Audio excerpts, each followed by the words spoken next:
time to do a little bit of brain surgery, because that's what this is all about, getting into the brain. What I feel that I've discovered in my quest, through my introspection, through my communication with my inner guidance, I feel like I've come to the root of something, the core of something. And it all has to do with getting a peek inside of this brain of ours. Cavemen, all they knew was their environment. Their brain is not so much different from our brain. 50,000 years ago, that person is reacting the same way that we react today, identically. Fight or flight. What's that about? Is it about some saber-toothed tiger or some dinosaur chasing me? No. But what it's about is my predators out there who are going to judge me, who are going to take me down. That's what we're afraid of, embarrassment. Because embarrassment means being attacked. That's the same exact reaction that our cave-dwelling ancestors had when they were in their cave 50,000 years ago and trying to sleep when there are predators that could get them at any moment. That's our automatic brain. AB, I'm going to call it. This is primitive. It only reacts in two ways, fight or flight, period. I'm going to show you how that comes in play in your everyday daily life. And if this doesn't affect your health, I'm telling you, then nothing does. Our cave-dwelling ancestors, they didn't know about spirituality. They didn't know about consciousness. All they knew about were five senses. This is what our primitive brain processes. We came from 250,000 years ago to a time about 6,000 to 8,000 years ago. We went from hunter and gatherer to an agricultural society. The idea that something could be planted and grow.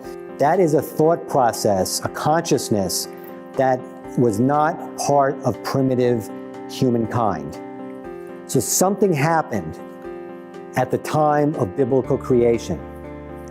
Now in biblical creation, we have a symbolic Adam and Eve. I personally don't believe that they're the first humans. But what I do believe is that they are the first humans, symbolically, that were gifted somehow with consciousness, with mind, with their divine nature, with their ability to communicate with something much greater than just the five senses, something much greater than their physical surroundings. They were the first humans to be granted with this access to this divine nature. As the story goes, well, they rejected God, which I feel is our divine nature, and they were evicted from the Garden of Eden. Well, to me, that's our mission in life, to get back to that garden, to get back to our divine nature that we all have access to when we do not believe, trust, or take direction from our AB, from our primitive nature.